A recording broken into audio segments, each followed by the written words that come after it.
The following video is part 2 of my 3-part series covering the chronology and history of Sonic the Hedgehog. If you missed part 1 last week, I'd say watch it first, although I'm not your boss. If you did miss it, I'll briefly say that in last week's video I covered the plots of the Sonic games released in the early to mid-90s, back when games were still in a Wild West phase in terms of story and localization. I also began building up the chronological order of the games. Where we last left off, I was talking about Sonic R for the Sega Saturn. An inconsequential game, all things considered, but I had said that while Sega was struggling to bring Sonic to 3D in the mid-90s, when they finally got it right, it was quite the shift in the Sonic series.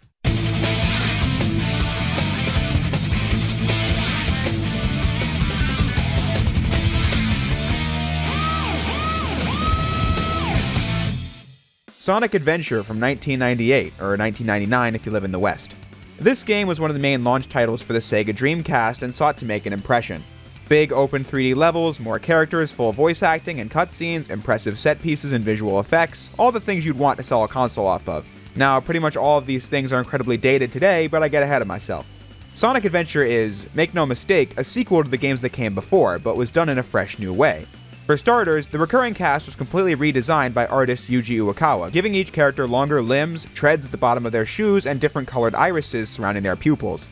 Amy was just done over from scratch, ditching her pink Sonic look in exchange for this. These designs have been how the cast have continued to appear in every game going forward. Sonic Adventure did a lot to unify the Sonic brand into a more cohesive whole. As the last video can attest to, despite the games being the same, the story surrounding them was completely different in each region. The US branch of Sonic having its own story and characters, the European games and comics having their own, and the same was true in Japan. The Japanese lore and story was always the main one that Sonic Adventure was continuing, but redesigning the cast was a good way to wipe the slate clean and unify the whole series together. Although it wasn't an outright dismissal of everything that came before from other regions. For example, this was the game that confirmed that Dr. Eggman's real name was Dr. Robotnik, even though that was something the localization team completely made up for Sonic 1. By Sonic Adventure 2, Eggman just starts calling himself that, and the series progresses forward with the knowledge that Eggman isn't his real name, even if that's what they're always going to call him. As for what goes on in Sonic Adventure, it's quite a lot. Looking past the terribly paced cutscenes, janky animations, and stilted line delivery, this game adds a lot to the lore and story of Sonic. Sonic 3 already had a big plot with Sonic's massive playthrough and then the Knuckles campaign taking place after that. Tails was playable in that game, although he didn't get his own story, if you were wondering why I didn't bring it up before. Sonic Adventure doubles the playable roster with 6 character campaigns. Having a bunch of characters was just a platformer staple back then, and Sonic Adventure was the apex of that. Sonic Adventure has one singular story, with each character campaign just showing that story from the perspective of that character. You can only play Sonic at first, but as he meets the rest of the cast, you can then play their stories and see things unfold differently, as cutscenes that occur with multiple characters present will have different dialogue and tones, Eggman being more menacing in Tails' playthrough compared to Sonic's, for example. You need to play all 6 stories in order to have a proper understanding of everything going on and get the full scope, which is a pretty interesting way to tell the story that was unique to this game back when it came out. For example, there's this part where all 6 characters are on the egg carrier. Sonic instructs Tails to get off the crashing fortress with Amy while he finds Eggman, which you then do in Sonic's story. But what you don't see here is that in Amy's story, she says goodbye to Tails and goes to help her bird friend find his family, but then in Tails' story, what happens at this moment is that the Doctor tries nuking the entire city as Tails is left alone to stop the threat, while Sonic is currently exploring an ancient temple in his story. However, I don't want to go full summary mode and mention every last plot point, as we'll be here a lot longer than we need to, and this video is going to be pretty long as is. So I'll just present the full plot in broad strokes. Sonic 3's Japanese manual mentioned that the Echidna clan had been mostly wiped out in an accident many generations ago, and Sonic Adventure's plot revolves around that backstory. Chronologically, Adventure 1 begins with Knuckles' story as the Doctor flies by Angel Island in his new battleship, the Egg Carrier, using the guns to blast the Master Emerald from afar, as inside the Master Emerald lies the water god, Chaos. Eggman plots to use Chaos in his quest to take over the world. You can also see a spirit lived inside the emerald as well that escaped when the Master Emerald got shattered. Without the emerald holding it in the air, Angel Island crashes into the ocean again as Knuckles sets out to recover the pieces of the Master Emerald and bring the island back into the sky, having no idea what this water monster business is about, while Eggman demonstrates the true power of Chaos to Sonic and Tails. With each Chaos Emerald he absorbs, Chaos grows in strength, so Sonic and Tails' campaigns both revolve around gathering the emeralds to stop Chaos from reaching his final form, which just inadvertently brings the emeralds into the Doctor's hands time and time again, making Chaos more and more powerful. The two get separated when the tornado gets shot out of the sky, Sonic running into Amy, who's now involved with the story because she was protecting a Flicky from one of Eggman's robots. The Flicky having one of the emeralds that Eggman needs to power Chaos, obviously. Tails, in the meantime, finishes building the Tornado 2 and finds Sonic as they need to rescue Amy, who got caught and sent to the egg carrier, where she runs into a robot named E102 Gamma, who, upon seeing the Flicky, realizes that there's an innocent animal inside all of the Eggman mechs, and with the encouragement of Amy, Gamma breaks away from Eggman and goes on a quest to free the animals trapped inside his fellow E-Series mechs, including himself in the end after a battle against E101 Beta. Apparently, kids back in the day frequently requested to be able to shoot things in a Sonic game, and the team's solution was by adding a playable Eggman robot that blows things away with his arm-mounted gun. So, task accomplished, I'd say. The Flickies inside of Gamma and Beta were actually the parents of Amy's Flicky. It all comes full circle like that. Outside of all this is the campaign of the new character, Big the Cat. His story was intentionally meant to be pretty silly, as Big is a fisherman whose best friend is a frog who goes missing and you have to go save him while all these world-ending stakes occur around him in the other characters' storylines. But it is still connected because Chaos needs to absorb Froggy's tail in order to get his original form back. Big's final boss fight is fishing Froggy out of Chaos 6, while Sonic has to fight the monster properly in his story. Even Big's gameplay was totally different from everyone else. Sonic, Tails, Knuckles, Amy, and Gamma all being some mix of action platforming, but then Big's goal is genuinely just fishing for Froggy across his 4 stages. It's not particularly fun, and is pretty unanimously considered the worst part of the game, although I see why they did it. They wanted a playable character who could show off the water technology of the Dreamcast up close, but the actual handling of the fishing is so finicky that I'd rather not play it. Actually being the reason I couldn't beat this game for the longest time when I was a kid, to the point where I usually skip it when playing this game again, even if I'm more than capable of beating it now. I'll start a new save file, play the 5 main characters, and then just go to an old save file which has the final story unlocked. But speaking of which, by the end of the 6 campaigns, all the characters have their goals achieved. Tails having gained a bit of confidence in stopping Eggman's missile threat by himself, Sonic then finding Eggman's base and beating him again, Knuckles gathering all the pieces of the Master Emerald and bringing Angel Island back into the sky, Amy having helped the bird find his family, Gamma freed the E-Series robots, and Big rescued Froggy. But there was one overarching plot that surrounded each character's story. At seemingly random moments, the spirit that lived inside the Emerald drags each character into a flashback of the Echidna tribe from centuries ago. These are presented out of order, but the important points are that the Echidnas were warriors that conquered as much land as possible, wanted to take the power of the Master Emerald for themselves, despite the protest of Tikal, the village chief's daughter. Tikal was familiar with the Master Emerald and the colony of Chow that lived alongside it. The Chow are tiny creatures that the player can raise and take care of in the main game, since Sonic Team wanted to include a virtual pet simulator alongside all the other mechanics in this game. But anyway, the Chow and the Master Emerald were guarded by Chaos, who was an evolved Chow himself. The Echidnas tried raiding the Shrine of the Master Emerald only to be faced with Chaos, who transformed into his ultimate form, Perfect Chaos, who then wiped out the Echidnas. This being depicted in a mural that Sonic finds at the end of the stage, Lost World. Chaos was stopped because Tikal knew the incantation to use the power of the Emerald and sealed herself and Chaos inside of it to stop the carnage. History repeating itself is the main thread of the story, as Eggman believes he can use the power of Perfect Chaos to rule the world. Once all 6 stories are complete, you unlock the last story where Chaos enacts his true plan after he was assumed defeated following the end of Knuckles' story, gathering the 7 emeralds once again to become Perfect Chaos and destroy the world out of vengeance for what happened to the Chow centuries ago, destroying the entire city in a tsunami in the process. Tikal reveals herself as the spirit, pleading with Sonic and friends to steal Chaos and the Master Emerald again, but Sonic protests that this will only keep the cycle going and cause this to happen again someday. Instead, they could neutralize this form of chaos by defeating it, turning into Super Sonic for the final boss to the tune of Open Your Heart from Crush 40, the band that would supply the rock theme tunes the Sonic series would adopt from this point forward, another precedent set by this game. Can't hold on much longer. I will never let go. I know it's a one-way track. Tell me now how long this will last. Sonic's plan actually works, reverting Chaos back to his base form, giving Tikal the chance to show him that the Chow have thrived in the generations since that initial incident, putting Chaos at peace, allowing the two of them to go on to the afterlife, while the game ends with Sonic already moving on to the next adventure. And with the entire city of Station Square leveled by Perfect Chaos, Tails gives his assessment of the damages, All's well that ends well, right? thus ending Sonic Adventure. Only one game into the 3D era and they've already gone crazy with the plot and details. Gotta respect the effort, I really do. Sonic Adventure, as I said, laid the groundwork for the series to run on going forward.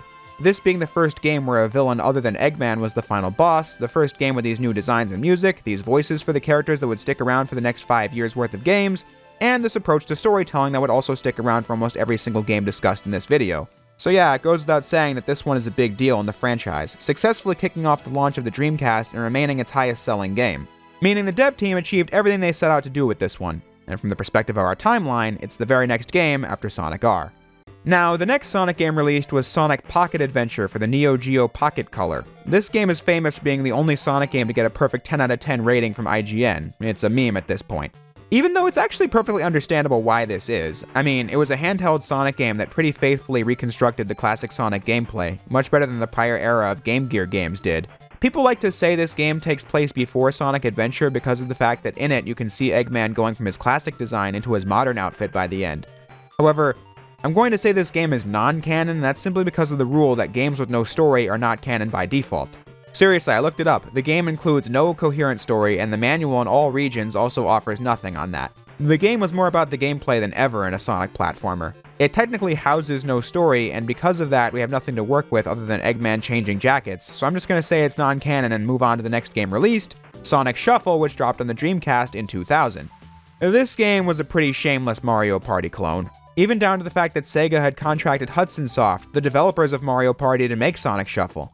Really, it's an excuse to have a Sonic Party game, but it got poor reception compared to the games it was, to put it nicely, inspired by. This one is incredibly dull and mediocre, but in typical Sonic spin-off fashion, it does include a storyline. Nothing that happens here matters to the overall series, but since it does include a story, I thought I'd mention it. It revolves around Sonic, Tails, Knuckles, and Amy being pulled into a place called Imaginary World in another dimension where dreams and reality coexist. They were brought here by Lumina Flowlight, who tells the heroes to recover the precious stones from a villain called Void and save Imaginary World. Not gonna lie, despite having played this game for my review on it 2 years ago, I had to consult the Sonic fan wiki to even remember what happened here. Once more, I do appreciate it having a story and all, but it's got no bearing on anything, safely placed after Sonic Adventure 1 with little consequence. With those filler games out of the way, we can move on to a much more important subject, Sonic Adventure 2. If the first Sonic Adventure built the foundation for the 2000s of Sonic, I'd say Sonic Adventure 2 was where a lot of the tropes and precedents were set in stone. To start out, I think it's important to note that the context Sonic Adventure 2 was made from was much different than the first game. SA1 was developed after Sega had failed to get 3D Sonic off the ground on the Sega Saturn. They had to go big or go home to show that Sonic was still at the top of the pile after 4 years without a main series game, and show that the Dreamcast meant business. However, SA2 was much different. This game was released back in June of 2001, and the Dreamcast was on its last legs. The Dreamcast was a pretty cool console and received praise almost across the board. However, Sega's mismanagement of the Genesis add-ons in the early 90s and the Saturn in the mid-90s just made them lose trust with consumers. Especially once Sony's PlayStation came out in 1995 and became a dominating force in the industry. The Dreamcast had seen some niche success, but by the release of the PlayStation 2 in 2000, the console that still remains to this day the most successful to ever release, the Dreamcast had no chance of staying competitive against a juggernaut like the PS2. So by the time SA2 was coming out, production of Dreamcast systems was already discontinued, and this was the last major game Sega was doing on it. A game made by a team of like 10 people compared to the 50 or so staff members on SA1. 2001 was also significant for the Sonic series because that meant it had been 10 years since Sonic the Hedgehog debuted on the Genesis. SA2 was the swan song of the Dreamcast and the 10th anniversary of the franchise, so they once again went all out with this one. SA1 had 6 playable characters with their own unique stage objectives and goals. In SA2, you still have to pick 6 playable characters, but they picked the 3 best formulas from SA1, Sonic's speed levels, Knuckles' treasure hunting levels, and Gamma's shooting stages, and expanded the complexity of each one, dividing the cast into 2 teams. SA2 has 2 campaigns where you see how the story unfolds from each team's perspective, where you cycle between the 3 gameplay styles in both stories. The hero side story with Sonic, Tails, and Knuckles against the dark side story, Dr. Eggman in his first playable appearance alongside 2 newcomers, Rouge the Bat, and of course, Shadow the Hedgehog, who is one of the most important figures I'm going to be talking about throughout the next hour and some odd minutes. The plot begins in the dark side story as Dr. Eggman is raiding a military base on Prison Island. This section of the military goes by GUN, or Guardian Units of Nations, or just GUN as I'm going to call them.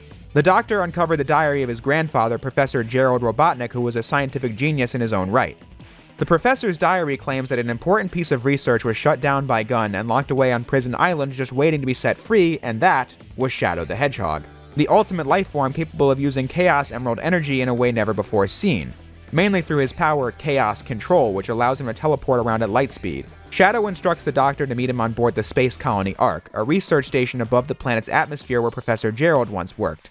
The Ark came equipped with a giant laser called the Eclipse Cannon that the Doctor can use to hold the world hostage and finally take over. However, it needs the 7 Chaos Emeralds to be fully activated. Shadow is motivated by the fact that 50 years ago, when he was created, his best friend in the Ark was Maria Robotnik, the Professor's granddaughter and Eggman's cousin, although I'm not sure if he knows about her. He doesn't seem to throughout the entire story.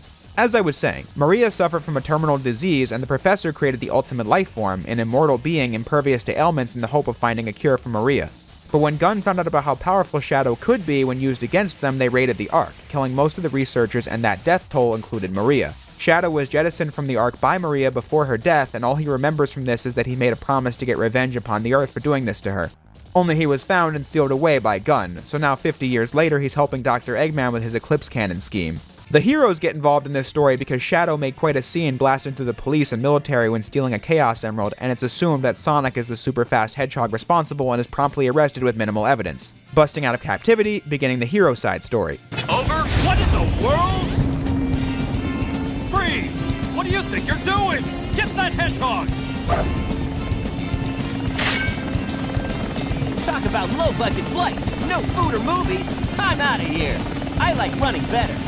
Running into Shadow later and realizing that Shadow's actions are probably why he's in trouble, as he is quickly recaptured and sent to Prison Island, only for Tails to bust him out with the help of Amy, as the heroes set out to stop Eggman's scheme and avoid Gunn at the same time.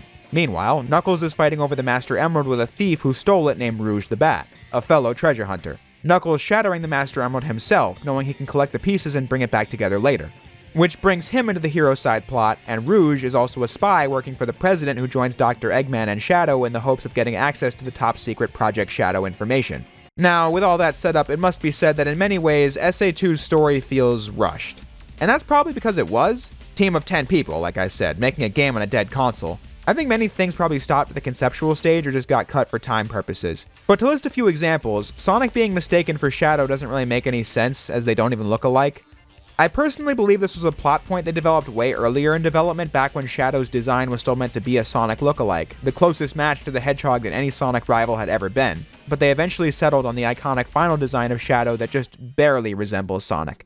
But then you have the fact that Shadow was being held in stasis by Gunn for 50 years, so they already know who Shadow is, so why are they chasing Sonic for the crimes of Shadow when they already know Eggman busted Shadow out? Only the purest of headcanon could explain that one away.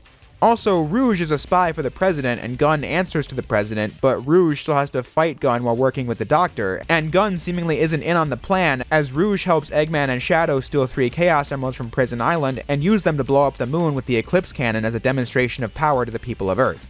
I guess the President really needed that Project Shadow data by any means necessary.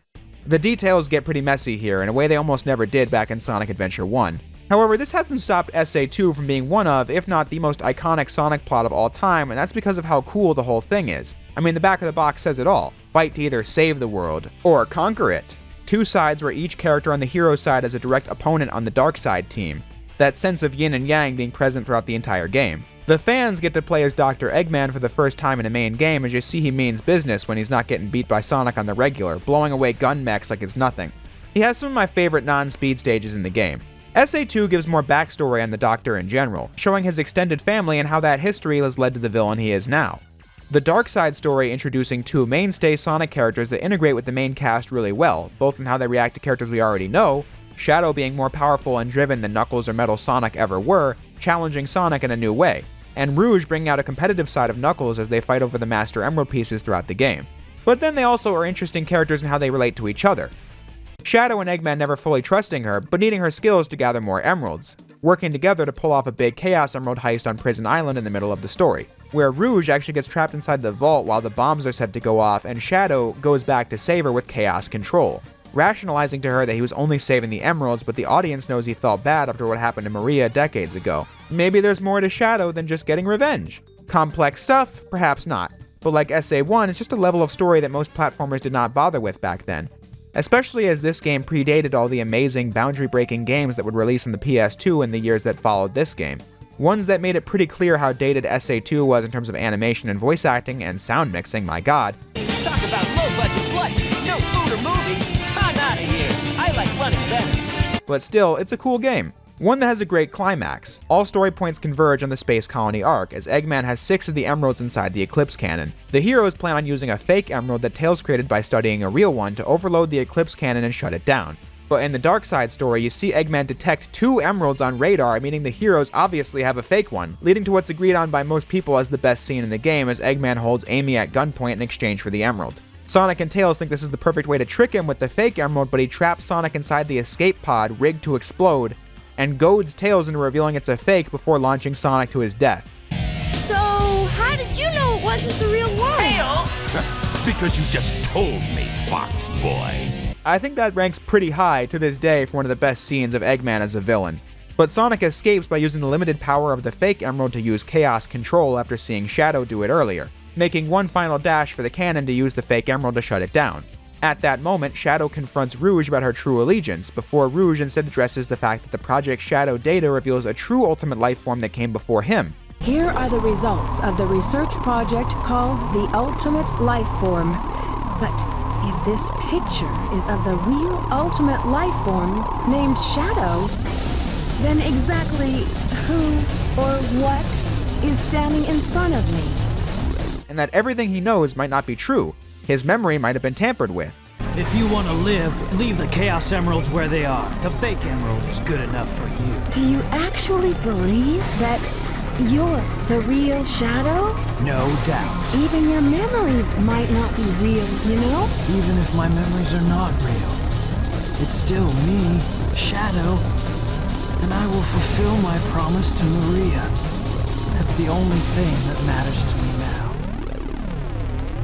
Sonic and Shadow having a final battle on the bottom of the arc. The victor depends on which story you play, but it doesn't really matter because Eggman in his final fight with Tails snags the real emerald and uses it in what he thinks is his finally taking over the world, but this only activates Professor Gerald's true plan. All 7 emeralds being in the cannon causes the arc to crash down to Earth. The impact will destroy the planet, Gerald's final message then being played. As after the Ark raid, he was still forced to work for Gun, and this is when he discovered Maria had died, and thus he programmed the Ark to destroy the Earth with all 7 emeralds, and did reprogram Shadow's mind with the plan and false memories of Maria's want for revenge to make it happen, whenever someone awakened Shadow. When Gun caught wind of this, he was then put to death, but all the pieces were in place for his plan to be achieved. The setup for the final story is that Sonic, Tails, Knuckles, Rouge, and Dr. Eggman team up to reach the core of the Ark to use the Master Emerald to stop the powers of the Chaos Emeralds, thus stopping the Ark from colliding with Earth. The core of the Ark is a fully rebuilt shrine of the Master Emerald, as the professor was an avid researcher of ancient echidna culture, even creating an army of water beings called Artificial Chaos, obviously based on the creature that destroyed the echidnas. Fun fact, it's also speculated by fans that the reason the Ultimate Lifeform's final design was a 3-foot-tall hedgehog was because of the mural on Angel Island the players saw while fighting Knuckles in Hidden Palace Zone back in Sonic 3.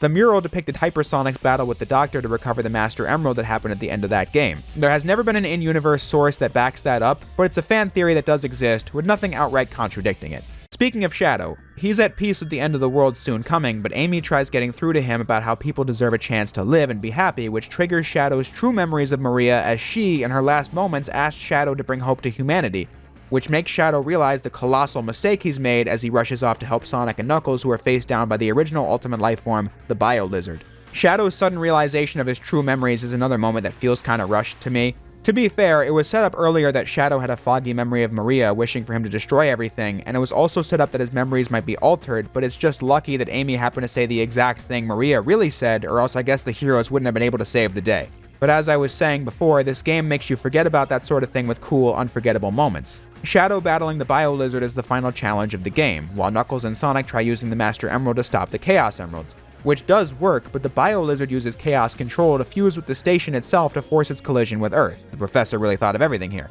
And in the true final boss fight, Sonic and Shadow use the Chaos Emeralds to become Super Sonic and Super Shadow to defeat the prototype of the Ultimate Lifeform in the final minutes before the Earth is destroyed. Now, I have said that SA2 is one of the most fondly remembered Sonic plots throughout this whole segment, but I think it's fair to say that this is the most beloved Sonic finale of all time. Start with the fact that it's kind of a tough boss as you trade between Super Sonic and Super Shadow to land blows in the monster's weak spots, and then the moment is built up through all this dialogue you hear as these characters who have spent most of the game at each other's throats are now all together rooting for Sonic and Shadow to save the day.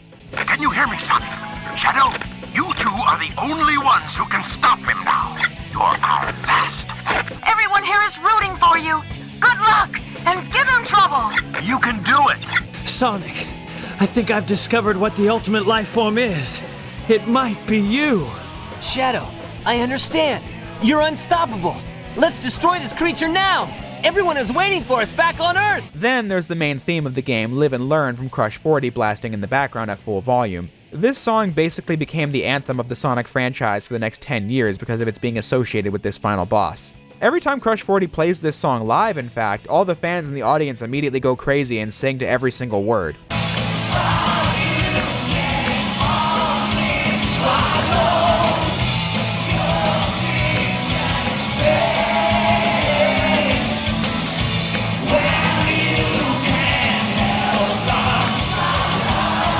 They even closed the Sonic 30th Anniversary Symphony concert to this song. It was a legendary moment. I saw it live. Wish it could have been in person, but what can you do in this day and age? To sum up the whole thing, flaws and all with SA2's story, it was just iconic. Can't explain it in any way beyond that. The ending is also iconic as Super Sonic and Super Shadow managed to use Chaos Control to warp the colony back to its starting position, thus saving the Earth. But this also uses up all of Shadow's power as he begins to fall to the Earth, and Sonic was unable to save him in time. Shadow sacrificed himself to save the world like Maria wanted. The characters feel bittersweet in the end regarding Shadow's death. Even Eggman gets a moment to reflect on how his entire life was all about being a great scientist like his grandfather, but his grandfather really planned on wiping out the entire Earth, including him. Tails continues his streak of saying something nonsensical after a tragic moment, though. Did he really mean to destroy us? I don't know, but what I do know is we all did it together! Yeah, whatever that's supposed to mean. But in the end, the group goes home, the game ending with this shot of the Ark in space to the tune of this piano piece that then transitions to Live and Learn to properly end the game. I wasn't kidding when saying Sonic Adventure 2 set the stage for the Sonic series for the foreseeable future. The legacy of Shadow the Hedgehog and the designs of Professor Gerald Robotnik remain central to numerous Sonic games going forward. However, back when Adventure 2 came out, it hit so hard partially because I think people couldn't be sure what was next for Sonic. This was the brand's 10th anniversary, but now that Sega's done making consoles, does this mean that this is the last Sonic game? If so, they, like I said, went out with a bang. Although no, while the Dreamcast was indeed done, this was not the last Sonic game, not even close. Later in 2001, Sonic Adventure 2, which sold poorly on Dreamcast because of the status of the console, got re-released on the new Nintendo GameCube console as Sonic Adventure 2 Battle. This introduced a new generation to Sonic, which only further cemented SA2 as a sort of foundation for the brand, selling over 1 million copies, eventually leading to a GameCube version of SA1 called Sonic Adventure DX Director's Cut. Say that 17 times fast. As Sega grew the brand even more with a new cartoon show, Sonic X, which debuted on 4Kids in 2003. This being how I first discovered Sonic. Sonic X even did full episode arcs based on the events of Sonic Adventure 1 and Sonic Adventure 2. Sega also made their backlog accessible to this new generation of kids by re-releasing the games of the 90s via the Sonic Mega Collection. This PS2 version being the first time I played a Sonic game, even though I was absolutely terrible at it. The new age of Sonic was fully in gear as all games going forward would be developed on all platforms. The ones at the time being Sony's PlayStation 2, Nintendo's GameCube, and the new Xbox from Microsoft. But we won't get into those games quite yet, as they also gave attention to Nintendo's handheld, the Game Boy Advance. The GBA was home to many games that replicated the gameplay that was popular in the early 90s, the Mario, Zelda, and Metroid games going to show that already. But Sega put their hat in that ring with Sonic Advance, which first released on the GBA in late 2001. With this still being a timeline video, we'll just focus on this game's plot. In that regard, Advance was going all the way back to the days of Sonic 1, where you didn't really get much story at all. Something the series had earned the right to since, have you seen how long this video is just by summarizing the plots of Adventure 1 and Adventure 2? In this game, you pick Sonic, Tails, Knuckles, or Amy and play through several zones to stop Eggman from using the Chaos Emeralds to take over the world, and also free trapped animals from being turned into robots. Seriously, the same as Sonic 1, just only with more characters playable. The only thing in the game that counts as a story would be that at the end of Angel Island Zone, towards the end of the game, your selected character will battle Mecha Knuckles. Not to be confused with Metal Knuckles from Sonic R, though. The game just drops this guy in with little fanfare as you progress to the final stage. If you collect all the Chaos Emeralds, Sonic will go Super after the X Zone boss, and then progress to the Moon Zone for a true final boss fight. But that's about it. So that might make it seem like placing the game on a timeline is simple, but it's actually that conversation where things get the most interesting for Advance, actually. The plot is nothing, but there's one detail that changes it from going right after SA2 to before. Remember how in Sonic Adventure 1, Sonic and Tails boarded the Tornado to chase after the egg carrier which got shot down? Tails then returned with the Tornado 2 that came with a battle mode. This detail is definitely something that games remembered, as the Tornado 2 returned in Sonic Adventure 2 as Tails' mech walker, but Sonic Advance shows the original red tornado appearing exactly as it did in SA1, as Tails finds Sonic following the Moon Zone battle. Which means that Sonic Advance brings us backwards in the timeline and takes place between Sonic R and Sonic Adventure. It sounds so small, but it's there. And the Tornado 2 is shown in Sonic Advance 3, which means it shouldn't be taken as some kind of accident. Now I'm sure you're thinking, Doesn't Amy's inclusion throw a wrench into this placement of mine? Good question, hypothetical viewer. In Sonic Adventure 1, Amy says she hasn't seen Sonic in a while, reminiscing about the days of Sonic CD. But that's the thing.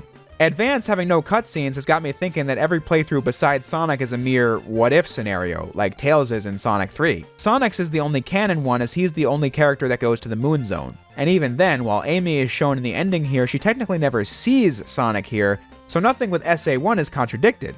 Especially since Sonic R showed that Amy still interacted with the regular cast from time to time, just was never outright included in adventures until Sonic Adventure, then becoming a regular member of the cast starting in Sonic Adventure 2. So with that said, I think I've covered my bases on why this game takes place before Sonic Adventure 1. Truly, it seems weird to put a game that came after SA1 had restructured the series before it on the timeline, but I think it makes sense. Now on that note, Sonic Advance got 2 sequels. Sonic Advance 2 is a game that also has minimal story, but 3 is a bit more complicated, so we'll return to it later. Advance 2 is largely the same stop Eggman from capturing animals routine, however, Advance 2 does have more meat on its bones than the first game. This game includes tiny cutscenes in Sonic's playthrough as we see him introduced to a new character, Cream the Rabbit, and her pet, Cheese the Chow. These two were created for their appearance in Sonic Heroes, the next main console game, but debuted earlier in Sonic Advance 2. Cream's mother, Vanilla, was captured by Eggman as Cream tried to save her herself, but was caught and saved by Sonic at the start of his story. Sonic also rescues Tails later in the story and then fights Knuckles, who was somehow tricked by Eggman into fighting Sonic yet again for little justification.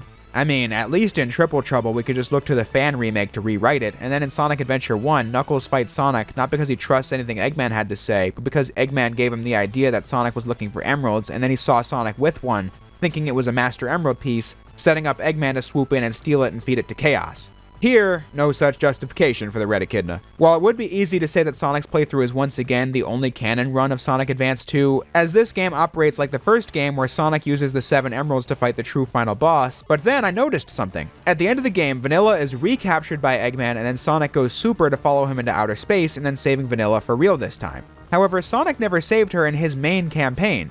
That only happened at the end of Cream's playthrough. So maybe you could disregard Tails and Knuckles as they have no bearing on this game past their cutscenes with Sonic, but in Cream's cutscene, she's frustrated that Sonic just tells her to stay put, so you could then say that Sonic and Cream's stories are both canon to the game. Not impossible, since Cheese the Chow is an impervious boss-killing demigod, it seems, so I can buy into that. It's the only way to make sense of all the events here. Also, Amy is not a part of the story at all in Sonic Advance 2, as she gets unlocked as a playable character for fully completing the entire game, but that's it. And if we were to go with the idea that Amy wasn't a regular member of the crew until her campaign of Adventure 1, then that would be an easy reason to say that Sonic Advance 2 takes place after the first game and before Adventure 1. As for Advance 3, like I said, that game is different from the first two, so we can save it for later. So instead, let's return to the main series and see what did happen following Adventure 2. Sonic Heroes released for the PS2, Xbox, GameCube, and PC in 2003 in Japan and early 2004 for every other region. This game set out to do things differently from the adventure titles, as those games focused heavily on the story and revolving the gameplay around the story. Sonic Heroes was trying to be more like the old games. The playable roster was expanded to include 12 heroes, but they're divided into 4 teams of 3. Each of the 4 teams plays pretty much the exact same as one another and play the exact same stages in the exact same order. And even then, while each team has 3 characters, the gameplay is pretty much the Adventure Sonic gameplay, but with the gimmick that you trade from one character to another for specific tasks. Each team has a speed-type character, a flight-type character, and a power-type character. The first time the Sonic series divided its cast into these categories, and will continue to do so in several games after this. While Heroes put the cutscenes firmly in the back seat compared to the adventure games, there's still a lot to go over here. The first campaign you'll probably try out is Team Sonics, consisting of Sonic, Tails, and Knuckles. Guess Tails and Knuckles are so used to this egomaniac by now, or else I'd imagine the name Team Sonic would have gotten vetoed. Their story begins with Tails and Knuckles finding Sonic to alert him that Dr. Eggman has sent out an ominous letter saying that he's going to conquer the world in just 3 days, and if they want to stop him, they better try it now. So they set out to do just that. This is the format that every team follows, a basic intro cutscene that establishes what the team is trying to do, and then in the levels you see them interact with one another. Team Rose consists of Amy, Cream, and Big, returning from SA1. Amy is trying to find Sonic like always, but things have gotten mysterious as Cheese's brother, Chocola Chow, was abducted, as was Froggy. A news clipping showing Sonic having taken them both. So Amy, Cream, and Big set out to rescue them and find what Sonic is up to. And Cheese is there too, but he doesn't count as a team member, I guess. Then you have Team Chaotix, consisting of Espio the Chameleon, Charmy Bee, and Vector the Crocodile. This is why I skipped over Knuckles' Chaotix in Part 1. These 3 characters debuted in that game, but when promoting Sonic Heroes, head of Sonic Team Takashi Iizuka claimed they weren't really bringing back the Chaotix as we knew them. Instead, they were taking the characters from the 32X game and rebooting them for the main series. The Chaotix not really having any goal or duty that was established in the 32X game, so the alternate continuity comics had to just make that part up back in the 90s. But Sonic Heroes, as I said, redesigned the team and turned the trio into a struggling detective agency that finally gets work as a mysterious client claims he's in dire need of their services and can pay handsomely, so they set out to do the job. Things get a little more complicated with Team Dark's story, which begins with Rouge the Bat infiltrating Eggman's base to find some secret treasure he's hiding, and what she finds is Shadow the Hedgehog in stasis, having apparently survived his fall from Sonic Adventure 2. Originally, Shadow was supposed to stay dead following SA2, but he exploded in popularity after that game and people wanted more of him, so he came back in Sonic Heroes. However, Shadow can't remember anything that happened to him before now that brought him to this point. Shadow's pod was being guarded by E123 Omega, the final member of the E-Series robots. Eggman put Omega in charge of guarding Shadow, but feels this was a waste of his power, and he's now dead set on destroying the Eggman Empire. Rouge realizes this is the perfect alliance. She wants to find that treasure that the Doctor is hiding, Shadow needs to learn his past, and Omega wants to kill Eggman, so they can accomplish all three of these tasks together. What begins as an unlikely alliance becomes a powerful team of misfit friends that's still popular with fans to this very day. Team Dark's story has the most going on from level to level. First, Shadow wants to find out from Eggman why he was in that base and what happened, which Rouge decides not to just say for some reason. But then, 4 zones in, you see all these capsules that are like the ones Shadow was found in at the start. The cutscene at the end shows that robotic shadows are being mass-produced, something confirmed by the end of the story. This Shadow not knowing if he's the real deal or a fake. Something still not said by the end of the game, being the first time a Sonic game had ended with an unresolved plot thread that later games could expand upon. Sonic Heroes' more laid-back approach to storytelling does lead to some massive missed opportunities, as Team Sonic, for example, doesn't have much of a reaction to Shadow still being alive. It's just like, oh hey, it's Shadow! Anyway, this is also the beginning of the games forcing really contrived situations that cause characters to fight each other, because the idea of character battles came before the justification for them in this game. Like when Team Rose finds Team Sonic and Amy's all like, well, time for us to get married, Sonic, and he's like, well, guess I'm gonna have to throw you off this building now. Marriage? No way! But still, Heroes manages to work in a lot of the franchise's lore when you get towards the end of the game. 4 zones in, it's revealed to the audience that they aren't actually fighting Eggman in this, but instead Metal Sonic in disguise. He hasn't really done anything besides cameo since Sonic CD, but he's back and he really means business in this one with his new form, Neo Metal Sonic, and with an ability to shapeshift into other people. And produce clones of himself to battle all the teams at once, I think, absorbing the data of Team Sonic at the end of Zone 4. All lifeform data successfully copied. He pretended to be Sonic to capture Chocola and Froggy, and the reason can be heard in the ending of Team Rose's story. Chaos data has been copied. Metal Sonic needed that Chao and Froggy because they contain remnant data of Chaos. The Chao because Chaos was himself a mutated Chao, and Froggy because Chaos had absorbed him back in SA1. And by happenstance, Metal Sonic was also able to nab the powers of the Ultimate Lifeform in Team Dark's story. Ultimate lifeform data has been copied. At the end of Team Chaotix's playthrough, it's revealed that their mystery client was Dr. Eggman, who sent the message out for their help because Metal Sonic, after spending game after game on the sidelines, had crafted his master plan to destroy Sonic and crew once and for all and take over the world himself, tossing his former master in jail while he did it. Team Chaotix otherwise had nothing to do with the story, which is why Metal Sonic didn't scan any of their data throughout their playthrough. The Doctor doesn't get a chance to explain any of that until after the Chaotix beat the crap out of him for not having the money they were promised. As soon as I conquer the world, I will pay you! Some nerve promising what you ain't got. We've been had. Just wait a minute. Just listen to me. Take this, you bad man! Figured I'd play that because I thought it was funny. As I was saying, Metal Sonic has assembled all this data from Sonic, Tails, Knuckles, Chaos, and Shadow to become the Metal Overlord, a giant abomination that has enough power to destroy the world several times over.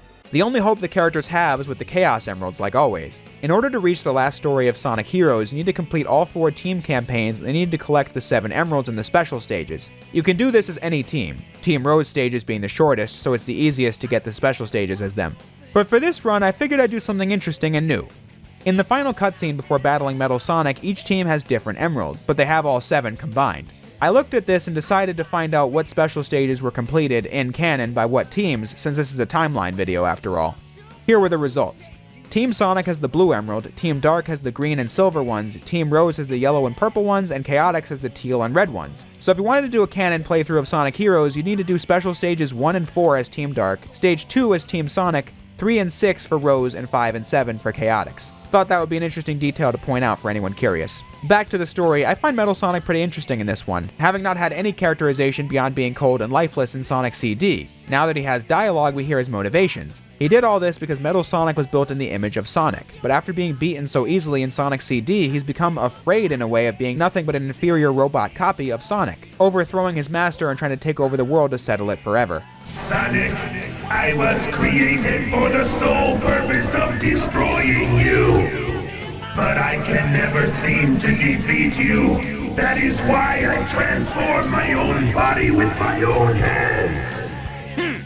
You actually thought you could defeat me by transforming into a monster? But that was the past. Now you're nothing but a speck of dust to me. See me as I am, no longer afraid of anything.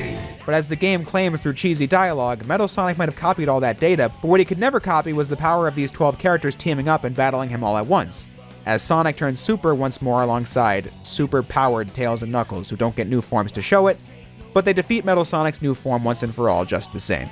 Metal Sonic reverts back to his base form, not sure why he can't beat Sonic, and it's like I said, he just didn't have the teamwork that the whole game was based around at his side, as the characters one by one start to depart with the day clearly saved. Except for the Chaotix, they still want that paycheck. Guess that's it for this case. Guess so. But what about our money?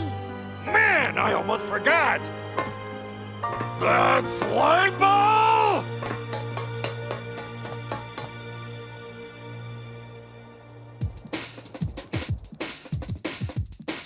All right! Our next adventure awaits us, so there's no time to waste. Yeah! We're Sonic Heroes! Which ends Sonic Heroes. As mentioned, not a super complex story compared to the adventure games, but I feel they injected just the right amount of lore and character moments that still make it feel like the next step for the series taking place after Sonic Adventure 2, even if it's not as grand or game-changing. So from here, there are a couple of different routes to explore. Sonic Battle released the same day as Sonic Heroes in the West. Sonic Advance 3 released a few months later, but the next main game was one called Shadow the Hedgehog. Which one shall we discuss first? Well, I'm going to go over Shadow the Hedgehog. Those not in the know might find themselves wondering how the game following the lighthearted and cheesy Sonic Heroes wound up being this, and that's pretty simple. The early 2000s saw a massive shift in the gaming industry where mature games are the most popular ones now. Sonic Team, in what I'd say their first thoroughly transparent attempt at replicating some popular format that worked for other significantly better games, released Shadow the Hedgehog in 2005 for PS2, Xbox, and GameCube. Sonic himself might not be the best fit for a game that's gimmick was going all hardcore, so why not take the popularity of Shadow and use that as a springboard for that idea? If that intro didn't give it away, Shadow the Hedgehog is not a game I hold in high esteem. Despite the fact that it was the first 3D Sonic game I ever played, it is not a game I enjoy playing now because of all the reasons I mentioned in my review of it from 2020. It doesn't control well, its structure is the most repetitive of all the 3D Sonic games, and the writing is laughably try-hard and nonsensical at the same time. A Chaos Emerald? You've got to be kidding me, guys. This is like taking candy from a baby, which is fine by me. Side note, this was also the first major English recast in the games. Shadow the Hedgehog brings in the voices from the Sonic X show for each character, replacing the entire cast that debuted in Sonic Adventure. You get used to it after a while. However, none of that matters for this video because something doesn't have to be good to be a canon part of the saga, so what was Shadow the Hedgehog all about? Well, as you recall, Sonic Heroes ended with it still being a mystery as to whether or not Shadow was the real Shadow from Adventure 2 or a robotic copy of him. I think there's plenty of evidence in Heroes that supported him being the real deal. For one, his personality was intact when bantering with Rouge and Omega, and even Sonic despite his fractured memory. I might as well go look for that Master Emerald, since that irritating Echidna is here. Some things never change, do they? What are you saying? And Eggman also thought it was important enough to leave a robot as powerful as Omega to guard this Shadow, separate from all those other clones being mass-produced. But regardless, the Shadow game arrived a year later to answer all the questions, but in a bizarre fashion. Shadow was pretty clearly a good person at heart, just very misguided in SA2 for reasons I went into. Sonic Heroes showing that he's not evil at all. Shadow the Hedgehog, the game, used the fact that Shadow is mostly known as an anti-hero combined with his amnesia to tell this story that was marketed around choosing whether or not Shadow was going to be a hero, a villain, or neither. which I just find to be a misuse of his character, but here's how it goes. Every playthrough of Shadow begins at the level Westopolis, where an army of evil aliens called the Black Arms have invaded the Earth, and their leader, Black Doom, claims to know who Shadow is and that he owes them the Chaos Emeralds. In the stage, Shadow must either help Black Doom wipe out the gun troops, find the Chaos Emerald for himself, or help Sonic fend off the Black Arms. Doing one of these three things will take you to a different stage, where the story plays out completely differently depending on what you do, as you eventually reach one of the 6 final levels where you have to definitively pick a hero mission or a dark mission, where you get one of 2 endings from that stage, creating a total of 10 possible endings. Writing it out like that sounds pretty cool, but in practice, the issue with Shadow is that the writing just isn't there to back any of it up. Each stage feels separate and disconnected from what choices you've made before, creating a very disjointed plot where it's impossible to see all the major events in one playthrough, but then all the major events are canon at the same time. Meaning that I can't really tell you what the most canon path of Shadow is, as there really isn't one, but I'll go over what important bullet points are contained within the campaign of Shadow the Hedgehog. I already mentioned that Black Doom knows who Shadow is and has a past with him that even the audience is not aware of. But then you have this newly introduced commander of Gun who has a vendetta against Shadow for a mysterious reason that isn't revealed until you reach the stage Cosmic Fall, where he corners Shadow at the Ark, revealing that he was once friends with Maria before she died. Her death being the only concrete thing Shadow can remember at this point. The commander, who's not given a name in the game, reveals that he witnessed Professor Gerald creating Shadow with the aid of Black Doom, whose alien blood was exactly what the professor needed in order to give Shadow the immortality I mentioned before. The commander blames Shadow's existence for Gun's raid on the Ark and the death of Maria. Besides that, the story is filled with all kinds of bits and pieces that become relevant at some point or another, like how Black Doom informed Shadow at the stages Glyphic Canyon and Sky Troops that their floating fortress was planted on Earth as a temple grounds thousands of years ago to be risen when they eventually came back to invade Earth, and that they reside in an asteroid-looking thing called the Black Comet, which passes by the Earth every 50 years. I'm not sure why now was the right time to invade, but still, here we are. Also, Eggman tells Shadow at some point that he's a robot fake, not the real Shadow. I say that nonchalantly because it's all null and void.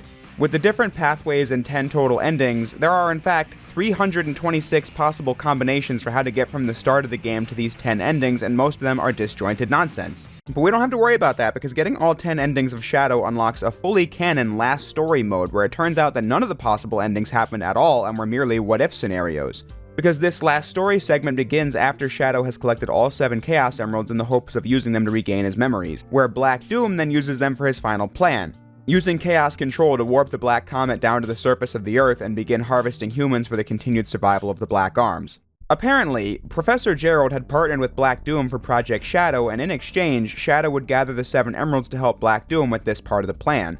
But Gerald was actually a good person back then, so he had a backup plan.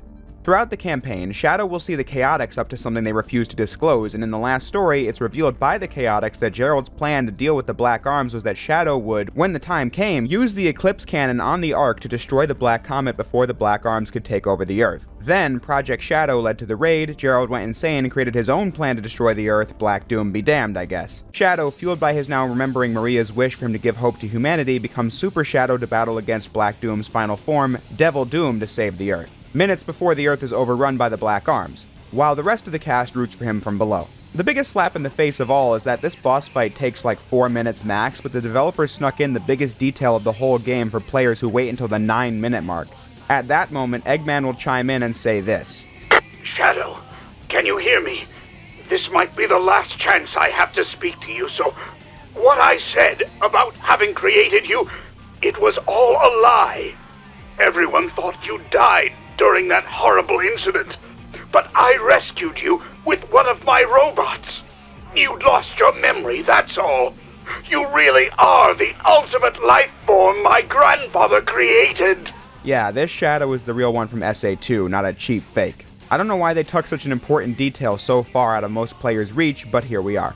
Once the final battle is beaten, Super Shadow uses Chaos Control to bring the comet back to outer space, where the Eclipse Cannon is used to blow it to smithereens as people all over the world rejoice. With the truth about Gerald's plan to destroy the comet and the true, peaceful intentions behind Shadow being broadcast to the entire world, Professor Gerald's legacy is rewritten as someone who was dealt an extremely bad hand by Gun, and so the President pledges alongside the Gun Commander to try and right the wrongs of the past and make peace with Shadow, someone who has fully regained his memories. Content with everything, knowing that he'll continue to uphold Maria's wish of protecting the Earth at all costs, ending Shadow the Hedgehog. Honestly, when reflecting on it, the story doesn't even sound that bad, especially with how it tried to fill in the blanks of the series, like why the Eclipse canon even exists at all, giving them a firm direction to take Shadow's character in for future games. However, that's just me presenting the Cliff Notes version of the story. You still have to do 10 playthroughs of Shadow, marred by things that don't make sense, are hardly connected, and more often than not, do things for pure shock value in the hopes of looking more mature than it actually is. However, like I said, I suppose that doesn't matter when looking at it through the lens of canonicity. But it's worth mentioning how I think this game is not very good. It could have worked with a lot of these ideas, but in execution it just feels like fanfiction. But we'll place it on the timeline right after Sonic Heroes. I mentioned before that on the same day that Sonic Heroes released, fans were treated to Sonic Battle on the Game Boy Advance. This is another game I'm not very fond of. Sonic definitely has the character roster to support a fighting game, even by 2004, however the problem is that it was a fighting game on the Game Boy Advance, which only had 4 buttons, really holding back the potential of the combat quite a lot. If that was the worst of it, I wouldn't complain too much, but this game might be the most bloated Sonic game to ever exist, including a full storyline for Sonic, Tails, Knuckles, Amy, Rouge, Cream, and Shadow, plus a final story. Packed full of dialogue and repetitive battles that last an eternity and oftentimes feel like they were designed to bottleneck players. But at least in this game's case, the story is actually pretty good.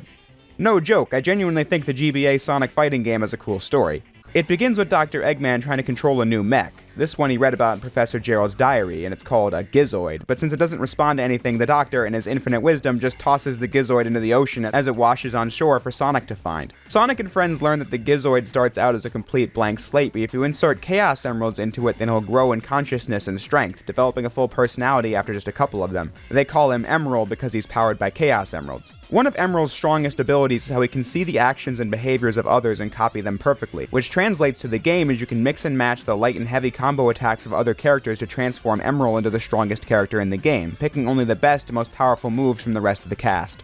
Emerald is the main character of Sonic Battle, it's just that his story is seen through the perspective of all the other characters, as Emerald forms bonds with each and every single one. Like how he pokes fun at Knuckles, since that's what he sees Sonic doing, or how he protects Cream from these mass-produced Gamma robots, and she, in turn, does the same for him. Shadow and Rouge want to get a hold of Emerald so they can destroy him. The two of them know and reveal to the rest of the cast that the Gizoid was a robot meant for destruction and war, and that's why he should be shut down. This leads to a lot of good moments, like when Sonic reminds Shadow that his purpose was once to destroy, and look at him now. Eventually, Shadow learns to trust Emerald enough to give him his Chaos Emerald, the last one Emerald needs to reach max power. In the end, Eggman gains the upper hand on his new Death Egg, as his plan was to use its energy to overload Emerald and awaken his true destructive power. Which leads to a bittersweet final boss as Sonic has to fight against the overpowered Emerald you spent the whole game building up, activating Gerald's failsafe for weapons where if they go out of control, they'll self-destruct, leaving the cast in mourning over the loss of Emerald, someone they regarded as a true friend before Eggman tampered with him. And unlike Shadow, Emerald was never revived, leaving his story to Sonic Battle, which is something people fondly remember about this game. Now, as for the canon discussion, it largely revolves around Shadow. His appearance at all is obviously why it's after Heroes, as is a mention of Omega at one point. But then, I don't know if this was just a mistake someone made when writing this game, but Shadow in Sonic Battle remembers everything about Maria and the Professor and what happened in Adventure 2. So for that reason, it would have to go after Shadow the Hedgehog, where the amnesia plot is resolved. Although it's now worth mentioning that it is later explained in the game Sonic Chronicles: The Dark Brotherhood that the Gizoids were also a product of the ancient Echidna clan. This would explain why Gerald even researched Gizoids, because he was a researcher of Echidna lore. However, one of the hard lines actually drawn by the Sonic Encyclopedia book is that Sega officially considers the Dark Brotherhood as non-canonical. It was an RPG developed by BioWare for the DS back in 2008, but this game presented a big legal problem for Sega as one of the former Sonic comic writers got the usage of Echidna characters outside of ones already existing in the games to be his copyrighted material and felt the Dark Brotherhood infringed upon it and then sued, and this ended in a stalemate. And with the statute of limitations expired, the only way to reopen the case would be if Sega ever used things from Sonic Chronicles again, and so the Dark Brotherhood is now a game Sega would like you to forget. Fine by me, it ended on a cliffhanger anyway, which is not something I reward in a story, as you'll see later in this timeline series.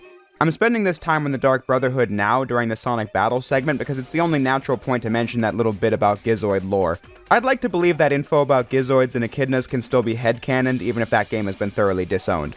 Moving right along, we finally have reached Sonic Advance 3. This is another one of the earliest Sonic games I played, and it's still one of my favorites to this day. Removing the multiple character campaigns from previous Advance games, and instead doing one larger campaign where you pick what characters you want to play in teams of 2, getting to play as Sonic, Tails, Knuckles, Amy, and Cream. One character being the one you play as, and the other one being your support character who you can call upon for tag actions. It was a lot of fun and created a lot of room for experimentation and replay value.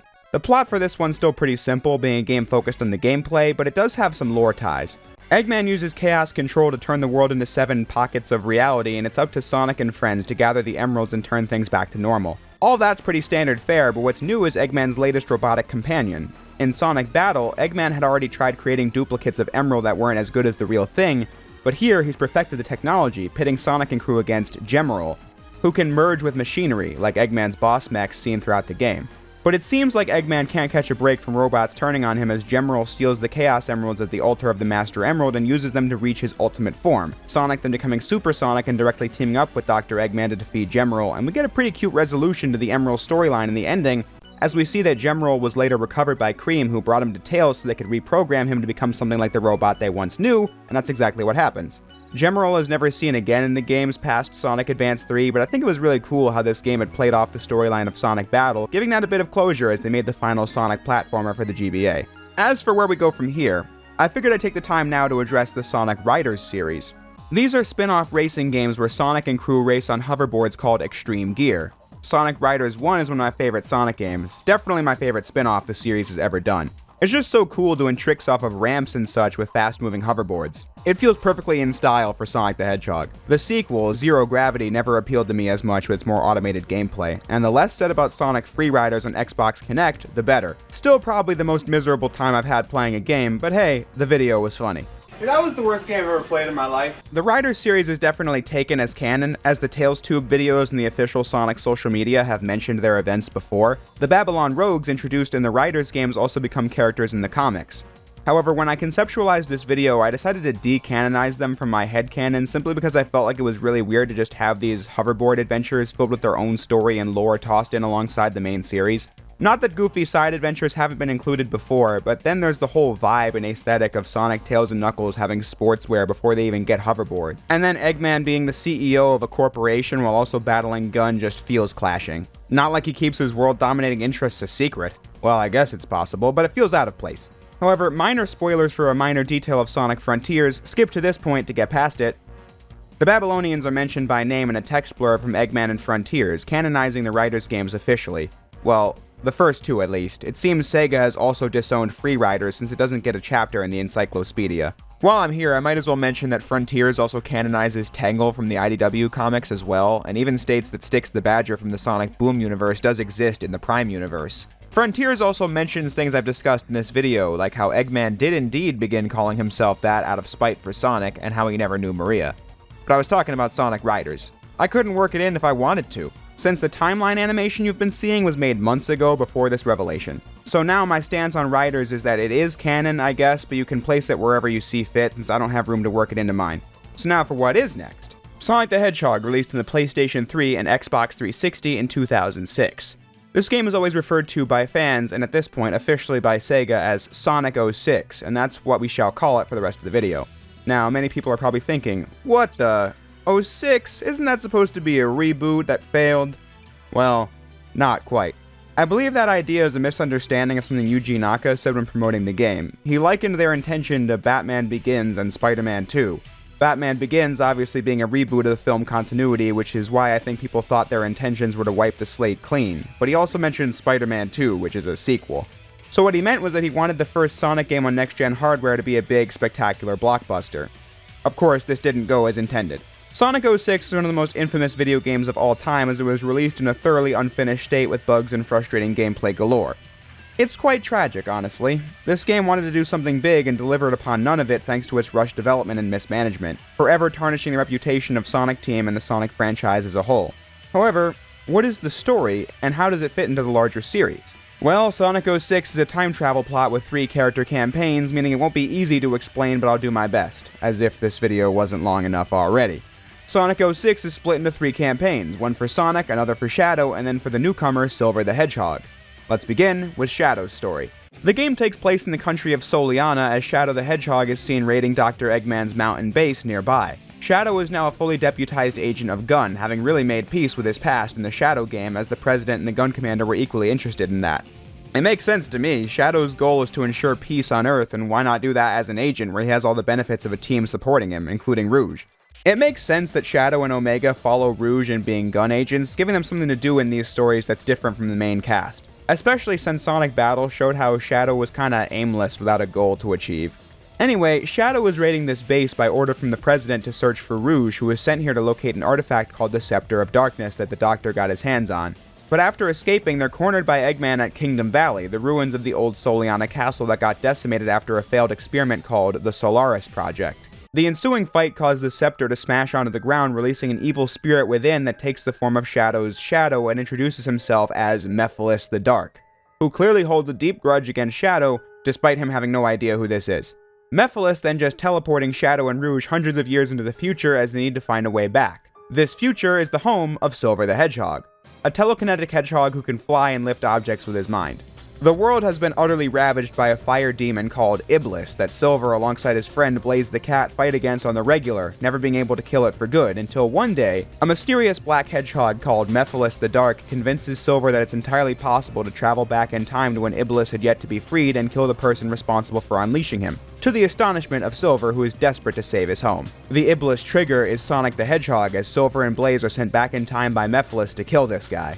Beginning Sonic's story, where he has traveled to Soliana to enjoy the Festival of the Sun, run by the current monarch of Soliana, Princess Elise III, until Dr. Eggman arrives to capture the princess and unlock the secrets of the Flames of Disaster, until Sonic jumps in to save the day. Eventually running into Silver, who tries to kill Sonic, but he's saved by Amy, who met and befriended Silver before seeing him trying to murder Sonic, giving Silver pause for thought on whether or not he's doing the right thing here. Sonic's whole campaign being a wild goose chase of Sonic rescuing the princess only for her to get recaptured and re-rescued repeatedly as he comes to learn of the fact that Eggman is after Elise because of something related to the Solaris Project failure, trying to recreate the experiment himself to control time, which is tested on Team Sonic, sending them hundreds of years into the future where Shadow and Rouge are currently trapped, as the 5 of them team up to find 2 Chaos Emeralds and escape this doomed future. Shadow remarked that the sensation of time travel felt like chaos control, and that they could try using that to find a way back home. Along the way, Shadow and Rouge run into a busted-up, run-down Omega, unable to bring him back online, and thus leaving him behind for the time being. As Sonic, Tails, Knuckles, and Rouge make it back to the present, Shadow hanging back after seeing Mephiles once again, who reveals to Shadow that once the world was destroyed by Iblis, the people decided to blame Shadow for it, fearing his destructive power once more and sealing him away again. But Shadow hears none of it and fights Mephiles, only to be backed up by a fully online Omega. Time travel logic starts getting really bizarre here.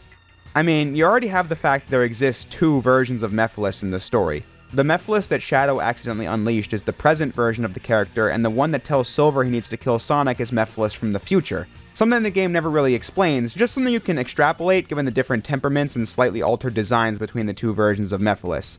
Upon looking into that fact more, I found absolutely no sources that backed it up whatsoever. It is pure headcanon from my perspective, although it does make sense to me. So I'm going to keep saying it. But I figured I'd clarify that before continuing. Now back to time-traveling shenanigans. Then you have the fact that the reason Omega was shut down in the future was that once Rouge returned to the present day, she realized Shadow was still in the future and found Omega, giving him a Chaos Emerald and instructing him to give it to Shadow once the time arises. But then this future version of Omega travels back to the present with Shadow, which would then mean that 2 Omegas are in the present now. Unless the original Omega immediately shut down for hundreds of years. But the story never explains that sort of thing. This plot feels more rushed than any game prior to it. I mean, have you seen how the game turned out? This plot reeks of it being a first draft, however, I still think a lot of the ideas here are really interesting. Like how, despite the title of the game being Sonic the Hedgehog, the main characters of this game are Shadow, Silver, and Princess Elise. Sonic is a pretty static character throughout the story, his entire goal from beginning to end being rescuing her without question, not even really caring why Eggman is doing what he's doing, just knowing it's probably bad. Teaching Elise, a sheltered person devoid of friends and family, what it's like to live a little and become a bit more decisive, or how Silver has a complete arc here too. He begins the game naive enough to trust Mephiles to where he wants to kill Sonic, but he's a really kind-hearted person at heart, just really misguided. He and Blaze are reminded of the urgency in killing Sonic by Mephiles once they start to ask questions about what exactly is going to happen if they don't. But at this exact moment is when Shadow learns from Eggman that the story of Mephiles goes back to the Solaris Project from 10 years ago. Shadow saves Sonic from Silver and learns that he's being tricked by Mephiles as Shadow urges Silver to follow him into the past and learn what really happened. The people of Soliana worship their sun god, Solaris. The Duke of Soliana sought to control the power of Solaris to go back in time and stop his wife, Elise's mother, from dying. Something that can't be done by conventional time travel, clearly, as going forward and backwards through time with chaos control can't actually alter the natural course of events. Case in point, Shadow and Silver traveling back to this moment to witness the experiment's failure. killing the researchers and mortally wounding the Duke as he was protecting Elise from the blast. The failure of the experiment splits Solaris into two pieces. The mind becomes the Black Shadow, Mephiles, and the power of Solaris becomes the Flames of Disaster, Iblis. The Duke gives Shadow the Scepter of Darkness, which he uses to seal Mephiles away. This being the moment that Mephiles met Shadow, and why he has a vendetta against him earlier in the story when Shadow had never heard of him before. Silver tracks down Iblis and sees the Duke seal it inside of Elise, and for whatever reason, Iblis will be released if Elise ever cries. Hence why she's so emotionally shut down at the start of Sonic's story. Dr. Eggman knows Iblis resides in Elise, but just doesn't know how to awaken it. Mephiles did though, which is why he had wanted Silver to kill Sonic, since his death might be the thing to drive Elise over the edge. Mephiles' goal in the present day is to awaken Iblis and merge back with him to become Solaris once again before Iblis becomes a giant monster in his own right, I presume. Silver feels bad for the young Elise, having lost both of her parents at this point, giving her a Chaos Emerald he found earlier in the story, which is why she has one at the beginning of Sonic's playthrough as well. As he and Shadow return to the present, Silver teams up with Sonic to try and stop Eggman and rescue Elise again, and Shadow knowing he needs to try and use the scepter to stop Mephiles once more. The third act of Shadow's story is one of the most fondly remembered parts of this game. Team Dark's loyalty is shaken a bit as Mephiles reveals that in the future it was Omega given the job of sealing Shadow away, which visibly hurts Shadow to think about, but the team's gonna remain intact without question. Shadow? Even if you believe everyone in the world will be against you, know that I'll always remain by your side. Remember that.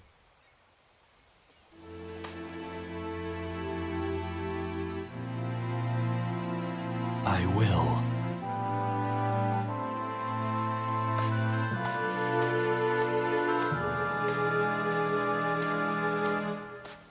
They hunt Mephiles down at Dusty Desert, who once again tries telling Shadow the futility of fighting if people are going to betray him, but it's moments like this that make Shadow so great in 06. His character has been dealing with mistaken identity in so many of these games, even SA2.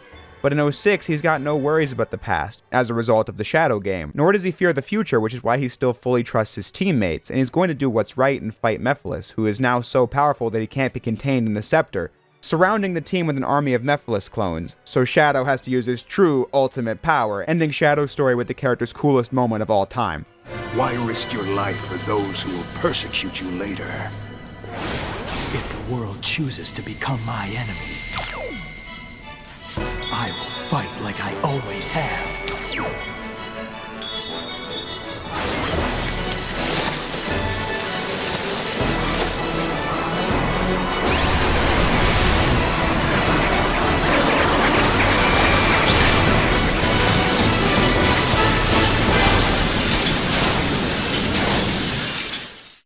But that's not to say the other characters don't have cool moments to cap off their stories. Sonic and Silver fail to save Elise as she and Eggman die on board the new egg carrier as it inexplicably crashes. Sonic realizes that he can go back in time once more, just a little bit, to undo it. Sonic raiding the lab Eggman's occupying where the experiment went wrong 10 years ago and boards the egg carrier before it takes off, and defeats the Doctor, saving the day, probably his coolest moments in the game as he's pretty no-nonsense in the last string of cutscenes. Silver and Blaze return to their home, which is still a fiery hellscape regardless of what happened in the past, but Silver has learned that he can use the emeralds to seal Iblis inside himself, believing he can handle that burden, but the spell doesn't work on him like it does from people in the royal family. Blaze finally contributing to the plot, believing her fire powers might make her a better candidate, and while this does rid the world of Iblis, it's a tragic moment for Silver as Blaze is destroyed in the process. He saved the world, but the question central to his campaign comes up again: at what cost? While all might seem well with the universe, you then unlock the last story, the final last story segment in the series, as this was the last game to use this structure of storytelling. The first 10 minutes of the last story in this game is absolute chaos, as it seems the writers completely tossed their arms in the air and said, screw it, we need to get from these character endings to the final boss in a couple of cutscenes. Doesn't matter if it doesn't make sense, just make it happen. Shadow might have defeated Mephiles, but remember, there are two Mephileses in this plot. The other one decides that tricking goobers like Silver into killing Sonic was a fool's errand, and he could just do it himself. He finds Sonic and Elise, blinds them with a Chaos Emerald, and then shoots a laser through Sonic's chest that genuinely kills him. Sonic the Hedgehog gets murdered on screen in a game. With it being that easy, you really gotta wonder why Mephiles didn't just do it himself before. Perhaps Elise and Sonic didn't have the proper bond earlier, and he just wanted Silver to ramp up the stakes for him. I have no idea. The story never says. But regardless, Elise cries over Sonic's death and Iblis is released. But things really go off the rails as Mephiles then just warps all 7 emeralds to his location when he spent all of Shadow's story looking for emeralds. Like, what was he waiting for? Mephiles uses the emeralds to fuse with Iblis and becomes Solaris again, destroying all of time-space in the process, as each of the surviving characters are gathered in this time-space rift as they react to the news of Sonic's death. Everyone, including Shadow, just thinks, yeah, we're kinda screwed, until Silver declares they've gotta try something. They've got to travel into what's left of the world that is being torn apart by Solaris to gather the emeralds and bring Sonic back to life. Beginning the final stage, End of the World, where you play bits of the earlier levels, only now on the brink of total time-space collapse. After that, you get the most infamous moment in Sonic history where they resolve the plotline where Elise is in love with Sonic, I guess, by kissing him back to life with the power of the emeralds. Shame too, because besides that entire angle of the story, this is a pretty cool cutscene. Sonic is revived as Super Sonic, and without words, he gives that power to Shadow, who becomes Super Shadow once more, and also Silver, the first and only appearance of Super Silver as the Super Trio battles Solaris at every end of the time-space continuum. I think this final boss wins the award for my favorite in the entire series. The stakes have never been this ludicrously high in the Sonic series, and they use every tool at their disposal to make this a cool moment. Like how the first phase of the fight has this more quiet, haunting music in the background, but then in Phase 2, when the heroes get the upper hand, they don't just play a vocal theme like they did in the previous games, you get a full instrumental arrangement of Sonic's theme, His World, in the background, and it's absolutely one of the best tracks in the series.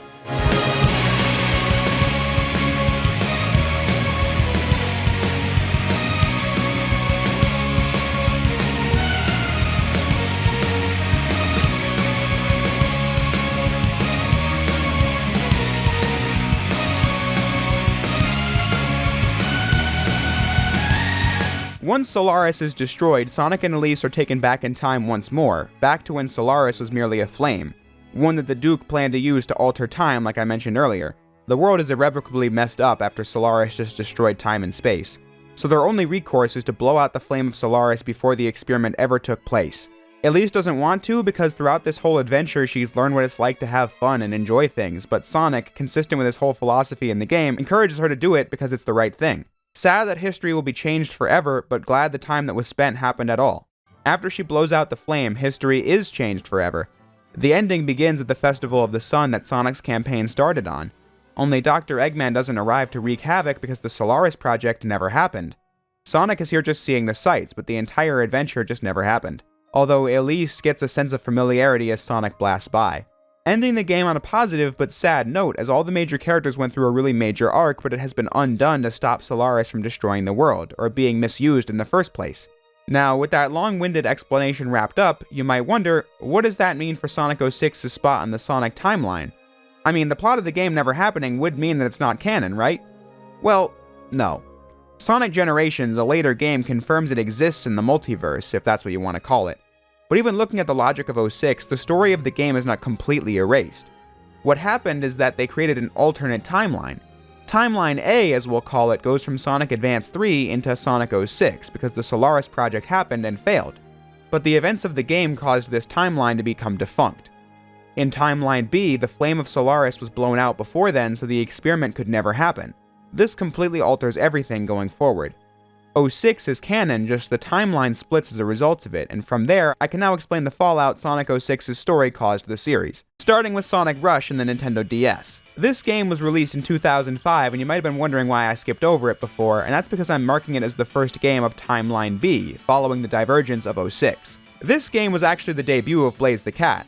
In this game, she's the princess from another dimension called the Soul Dimension, a place where the Soul Emeralds reside. Blaze regularly battles against Dr. Eggman Nega, who has traveled to Sonic's dimension to team up with the regular Eggman as Blaze is trapped here too and needs to recover the Soul Emeralds, and has this whole arc about learning to trust friends through meeting and befriending Cream and the whole Sonic crew. Sonic and Blaze teaming up to become Super Sonic and burning Blaze to defeat the two Doctors and then stop the dimensions from colliding with one another by returning to the Soul Dimension with the Soul Emeralds. A thankfully simple story after the multi-page dump of text I just had to write regarding 06. But yeah, this is Blaze's true backstory. She comes from a different dimension and learned from Sonic and friends what it's like to trust others. Her being from the future and friends with Silver is purely a Timeline A thing, although we'll see later in the series that, like Elise in 06's ending, Silver and Blaze have a sense of familiarity with one another despite not knowing why. Blaze's story continues in the sequel, Sonic Rush Adventure, released in 2007. In this one, Sonic and Tails are the ones accidentally sent to the Soul Dimension when getting swept up in a thunderstorm.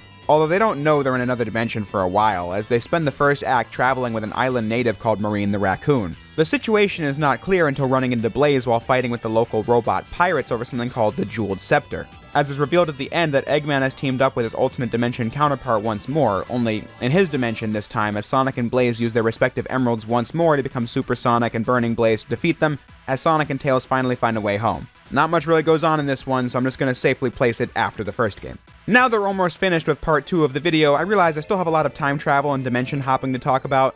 So before we get into that, I figured I'd discuss Sonic and the Secret Rings, a game that was released on the Nintendo Wii in 2007. This one was developed by Sonic Team and released close to the launch of the console, as porting Sonic 06 would take more effort than putting minimal resources into making a new game. So that's how this game was born, and another factor in why 06 turned out the way it did. Secret Rings was an entirely self-contained adventure, although it was confirmed canon in Sonic Generations, but that's neither here nor there. The plot of Secret Rings is that, apparently, Sonic owns books at his house. The biggest plot twist in the game, if you ask me. The Book of the Arabian Nights, based on the real book 1001 Nights containing famous folklore like Aladdin, is more than mere fiction in the Sonic universe, as the book is a world in and of itself. Sonic is visited by a genie of the ring from inside the book called Shara, who claims that the genie of the lamp called Eraser Jinn, who is later revealed to be the genie of Aladdin, got so tired of granting wishes that he's now wiping out the story from within. So she enlists the help of Sonic to save the story. But things get tricky as the Eraser Jinn seeks the 7 world rings and blasts Sonic with a flame that will kill him if he doesn't gather the 7 rings in time. Sonic and Shara become good friends throughout the plot, running into characters such as Alibaba and Sinbad, who all look and sound like familiar Sonic characters despite them not actually being Tails or Knuckles. The game's story is pretty out there, but it served as a good launching pad for the designers to give us more creative levels than we tend to see in Sonic games, like Dinosaur Jungle or Levitated Ruins, a series of flying manta rays you jump between that house gargoyles you chase after. As I said, its story is very self-contained, as Sonic does save the Arabian Nights in the end, having his own journey added to the Book of the Arabian Nights, Sonic and the Secret Rings. A self-contained story isn't a problem by any means. I think this game houses some really cool moments, like how Eraser Jinn and Sonic bounce off each other in entertaining fashion, building up the boss fights well. The Eraser Jinn being a really hammy villain that keeps calling Sonic a rat throughout the story, to the Hedgehog's adamant protest. The final moment between the two being one of my favorite moments for Sonic's character as he gets control of the lamp that can steal Eraser for good. I cannot be denied by that filthy rat! Why? I told you, I'm not a rat! I'm a hedgehog! It's pretty cool, not gonna lie. I'm sliding this one after the Rush games because I figured a journey like this game, that really could go almost anywhere before Generations, would serve as a nice relief from all the time travel and dimension hopping I was just discussing. Speaking of which, Sonic Rivals released on the PlayStation Portable back in 2006 and is home to one of the dumbest plots in Sonic history. And I would know, I'm the one spending almost 3 hours on this subject. This game revolves around Dr. Eggman Nega arriving with his latest brilliant scheme. He's got a camera that will turn whatever it focuses on into a card, trapping Amy and Tails as cards for Sonic to rescue, and the Master Emerald as one, bringing Knuckles into the plot. His ultimate plan being turning the entire world into a card. That being the silliest part. I mean, hope he has a viable plan to establish an off-world base and the ability to sustain the lifestyle. This version of the Inverse Doctor does not come from the Soul Dimension, though. One of the most confusing developments in the history of the Sonic IP was what happened with Silver, Blaze, and Eggman Nega following Sonic 06. As established, Blaze in this version of the Doctor came from the Soul Dimension. Then Sonic 06 came out with Silver and Blaze both being from the future. Originally, 06 was meant to tie into Rush, but that was abandoned in development. We squared it away in this video with the timeline split. However, Sonic Rivals served as Silver's introduction to Timeline B, as he also comes from the future like 06. However, it's not the same future as 06 because there is no Iblis. Rivals also tried following suit with 06 by having Eggman Nega reveal he's Eggman's descendant, so tainted by the legacy of the original Eggman that he's come back to take his place with his card camera scheme. I don't know how any of that works. The official statement on this character is that he does in fact come from the future like Rivals claims. Silver was a regular nemesis to him, but the Doctor traveled to the Soul Dimension and then became a rival to Blaze, Silver traveling back in time to stop negative Eggman's plans. I'm guessing a lot of miscommunication created this mess, but technically it does make some sense. If his work in the future was tarnished by the Robotnik lineage, it would make sense to travel to a different dimension to avoid that. The only difficult thing to deal with is how the Doctors were allies in Rush and enemies in the Rivals games. It would be easy to just toss the Rivals games out of canon, however, these games, as I said, debuted Silver to Timeline B, reintroducing him to the entire cast. The game has to be canon, so we just have to deal with the Eggman Nega debacle. I don't know, maybe he thought teaming up with his great-great-great-granddad would be effective, but when that failed, he just decided to burn everything to the ground. I can't devote more energy to the plot of Rivals, as this is complete rubbish. These games being the guiltiest of that every character must fight each other for no reason trope in the series, but it's relevant due to Silver's meeting Sonic and friends again. So we're slapping this game after Secret Rings. And then you get Rivals 2, which is also a big adventure of Eggman Nega being up to no good, trying to awaken the Ifrit monster in the future by collecting Chao in the present day, as Silver has returned once more to save them, teaming up with Espio from the Chaotix to achieve that goal. Shadow is informed of this by the real Eggman, who uses Metal Sonic as his vessel to deliver messages to Shadow. Sonic and Tails try to stop Eggman, having no idea that it's actually Eggman Nega in disguise. Knuckles and Rouge teaming up to track down Emeralds, also not knowing the Eggman ruse. That's a thing in both games. Shadow and Silver know what's actually going on, while Sonic and Knuckles don't. Rivals 2 isn't anywhere near as nonsensical as the first game, even though the writing is still pretty poor since the game has to contrive reasons for characters to race each other in almost every stage. The funniest part of the entire game being this part where Knuckles and Silver have an entirely normal and level-headed conversation, unlike the immediate jump to fighting and all the rest of the cutscenes. Silver, what are you doing here? Hey, what's with getting in my face? I need those Chao. It's important that I have them. Now move aside. Help yourself. I need to collect some rings to fuel this emerald detector. Okay. Thanks. I also unironically like the scene in Shadow's story where Metal Sonic almost destroys himself to reveal he has a Chaos Emerald inside him that Shadow can use to return to the present day. I like it because it does show that Metal Sonic does still have some free will left. When Rivals 1 and 2 both go to show that Metal Sonic, after his rebellion in Sonic Heroes, became more lifeless than ever. Just a robot that the Doctor tosses at Sonic as cannon fodder, or to be his eyes and ears like in this game. But in all campaigns, the day is saved and all is right in the universe, placing this game after Sonic Rivals 1 in the timeline, as things become much different for the series starting with the next game. With that said, part 2 of the video is now wrapped up. Really cannot say I was expecting this to go well over the hour mark, but here we are. I don't regret it though, as I'm still having fun working on this, although that's me saying that in the writing phase before I have to edit this mega video that I thought was going to be a quick easy 30 minutes, 40 minutes tops. We still kind of ended on a bit of a limp note for part 2, like part 1, but rest assured, part 3 will come next week where we shall discuss all the remaining games from Sonic Unleashed all the way up to Sonic Frontiers, so I hope everyone looks forward to that. In the meantime, I'll say what I always do. Thank you all for watching, and I'll see you next time.